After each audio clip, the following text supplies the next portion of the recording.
लग्नानंतर होईलच प्रेमच्या आजच्या भागात तुमचं सर्वांचं स्वागत आहे. जीवाने स्वतःच्या हाताने बनवलेली पुरणपोळी आणलेली असते नंदिनीसाठी. पण नंदिनी रुसलेली असते ना, म्हणून ती पटकन खात नाही. पण तोंडाला पाणी तर खूप सुटलेलं असतं. तेव्हा जीवा म्हणतो, छान साजूक तूप पण टाकलेलं आहे, नंदिनी प्लीज टेस्ट कर ना. जीवा स्वतः भरवायला जातो तर पटकन हात मागे घेतो आणि त्यांनीच खाल्ली असं दाखवतो. तर नंदिनी परत रुसून बसते. जीवा परत हात समोर करतो. जीवाने पुरणपोळी काही खाल्लेली नसते. तू खाल्ली नाही तर मी कसं खाईल. नंदिनी पुरणपोळी खाते. तिच्या चेहऱ्यावर स्माईल येते. तेव्हा जीवा म्हणतो, हसली बाबा शेवटी. परत अजून एक घास. त्याच वेळेला तिथे मालिनी काकू येतात. रसवा काढायचे चालले वाटतं. तर जीवा हळू आवाजात म्हणतो, आली म्हातारी. मालिनी काकू मध्ये आल्यावर म्हणतात, मज्जा आहे बाबा एका मुलीची, छान पुरणपोळी खायला मिळते. नंदिनी म्हणते, आई काही हवं होतं का. तर मालिनी काकू म्हणतात, हो माझं आहे ना डोकं खूप दुखतं आहे आणि याने रंग पण खूप लावला ना, आणि ऊन किती आहे, सगळंच एका वेळेला झालं ना तर डोकं इतकं भयानक दुखते. बाम आहे का. जीवा ड्रॉवर खोलून बामची बाटली काढतो. त्याच वेळेला चाक दिसतं मालिनी काकूंना. अरे ते चाक कसलं आहे, का ठेवलं आहे त्यामध्ये. तर जीवा ते काढतो आणि म्हणतो फेकून दे. तर मालिनी काकू म्हणतात, काही पसारा ठेवतो तू. त्या बाहेर घेऊन येतात. विचार करतात की हे चाक याआधी मी कुठे बघितलं आहे. त्यांना काही आठवत नाही. आणि दुसरीकडे वसू आत्या आणि रम्या झोपलेले असतात. त्यांच्या रूममध्ये कपाटाच्या वर एक बॅग असते आणि त्या बॅगचं हे चाक असतं. त्यानंतर सकाळ झालेली दाखवली आहे. जीवा नंदिनीसाठी चहा बनवत असतो आणि एका बाजूला ब्रेड पण गरम करतो. त्याच वेळेला तिथे काव्या येते आणि गुड मॉर्निंग जीवा, हॅप्पी मॅरिड लाईफ. तर जीवा पण गुड मॉर्निंग म्हणून तिला विश करतो. माझ्या नंदिनीसाठी मी आलं घातलेला चहा बनवतोय. तर काव्या म्हणते, मी पार्थ देशमुखांसाठी सिनेमन कॉफी बनवायला आली आहे. किती छान वाटतंय ना जीवा, आपण आपापल्या पार्टनरसाठी छान मॉर्निंग ड्रिंक बनवतोय. तर जीवा पण म्हणतो, हो जुन्या सगळ्या कडू आठवणी पुसल्या गेल्या आहे आणि आता आपण मॅरिड लाईफ पण गाजवायची बरं का. काव्या म्हणते, मला आता प्रेम जर म्हटलं ना फक्त पार्थ देशमुख आठवतात. तर जीवा पण म्हणतो, मला सुद्धा बायको म्हटलं ना तर माझी नंदिनी आठवते. सगळं किती छान होतंय ना. तर काव्या म्हणते, अरे चहा गार व्हायच्या आधी घेऊन जा पटकन. जीवा तिथून चहा आणि ब्रेड घेऊन जातो. तर काव्या सिनेमन कॉफी बनवायला सुरुवात करते. जीवा रूममध्ये चहा घेऊन येतो. त्यावेळेला नंदिनी फोनवर बोलत असते. जीवा तेव्हाच ब्रेड खाऊ घालतो तिला. नंदिनीला खूप आवडतो, एकदम मस्त केला आहे कुरकुरीत. त्यानंतर फोन ठेवते आणि जीवा तिला चहा प्यायला लावतो. कसा झाला आहे चहा. तर नंदिनी म्हणते, छान झाला आहे पण थोडी साखर कमी. तेव्हा जीवा म्हणतो, समजलं मला, म्हणजे तुझी अशी इच्छा आहे की एक गोड चहा मी प्यायचा म्हणजे तो तुला गोड लागेल. नॉटी नंदू, बरोबर ना. तेव्हा नंदिनी म्हणते, खरंच हे पण चाललं असतं पण साखर खरंच कमी झालेली आहे. तर जीवाचा मूड ऑफ होतो. दाखव टाकून आणतो. तेव्हा नंदिनी म्हणते, चला बरं पटकन आवरा, आंघोळ पण करून घ्या, पाणी काढलेलं आहे आणि आपापल्या ड्युटीला जायचं आहे लगेच. तर जीवा म्हणतो, आज मस्त सुट्टी मारूया ना. तेव्हा नंदिनी म्हणते, नाही अजिबात नाही, मी आनंद निवासला जाणार आहे आणि तुम्ही पण ऑफिसला जायचं आहे आणि पटकन साखर टाकून आणा बरं. तर दुसरीकडे काव्याने पार्थसाठी कॉफी बनवून आणलेली असते.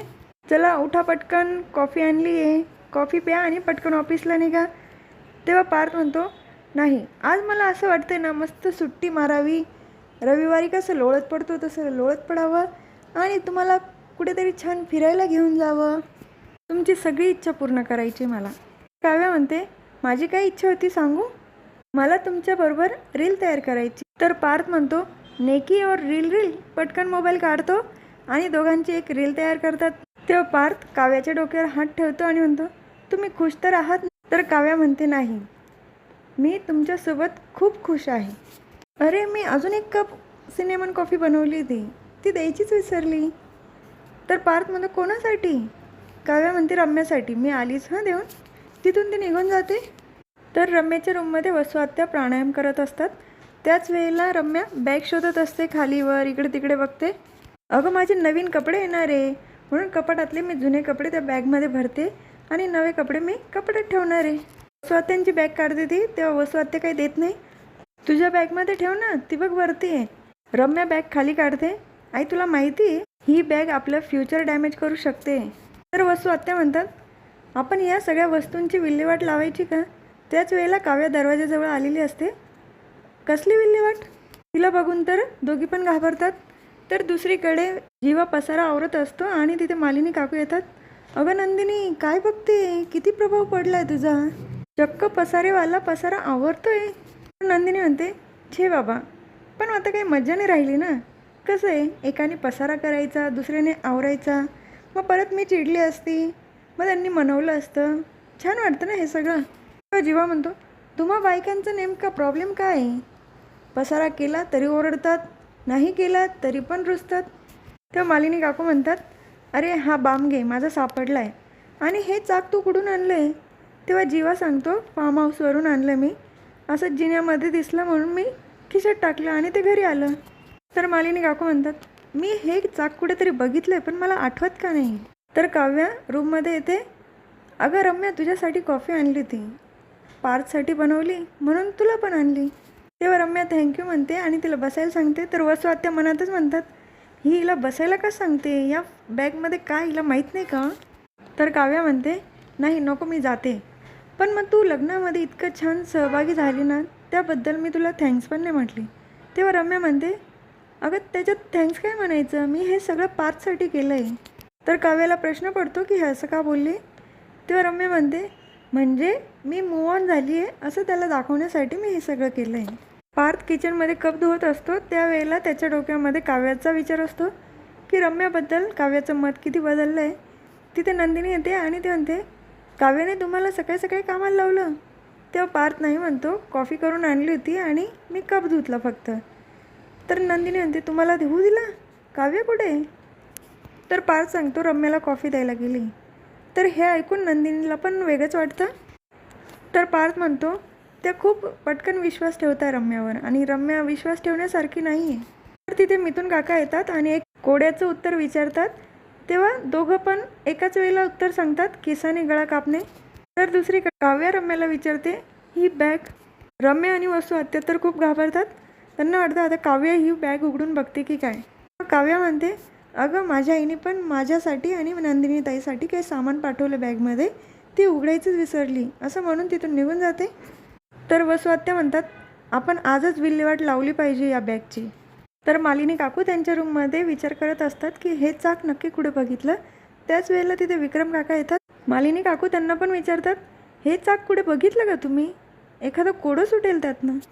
विक्रम काका आधी ॲक्टिंग करतात, हो ते, अगं काय चाकाचं घेऊन बसली, नवरा इतक्या दिवसानंतर आला आहे, काही गोडधोड बनवायचं, हां आज पुरणपोळी बनव आणि मटण बनव त्यासोबत.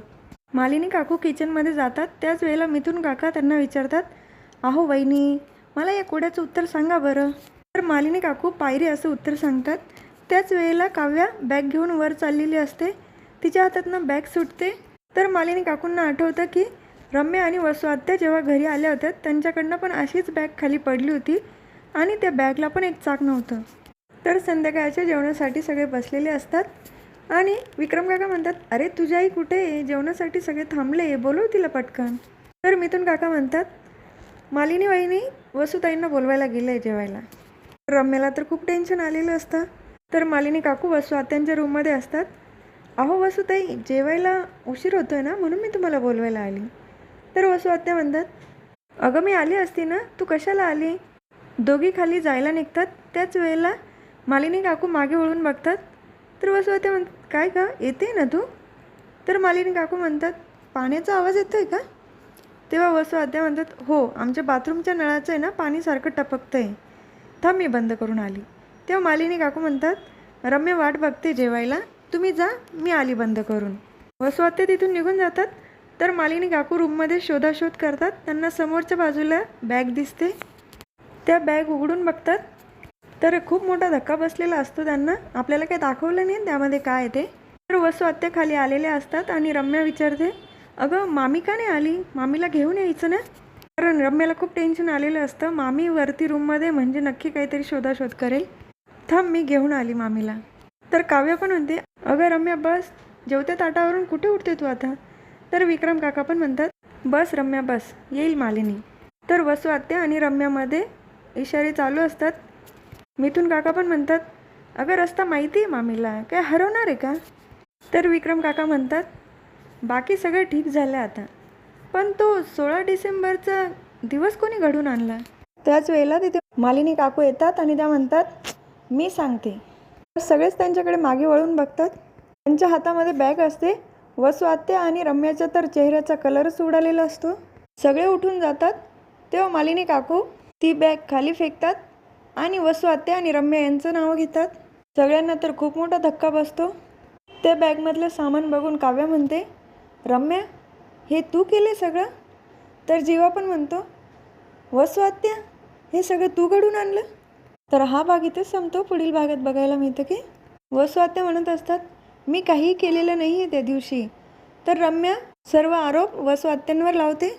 बस आई अजून किती वेळा विश्वास तोडणार आहे तू यांचा आणि माझासुद्धा. वसू आत्या तर एकदम चाट होता तिचं बोलणं ऐकून. रम्या म्हणते मला काहीच माहीत नव्हतं यातलं. तर मिथून काका म्हणतात बस रम्या आम्हाला माहिती आहे. सगळ्यांची पोल इथेच खुलणार आहे आज. विक्रम काका म्हणतात तुमच्या रूममध्ये बॅग होती आणि तुला याबद्दल काहीच माहीत नाही आहे. हा भाग इथेच संपतो. उद्याचा भाग खूप इंटरेस्टिंग असणार आहे प्रेक्षकांना.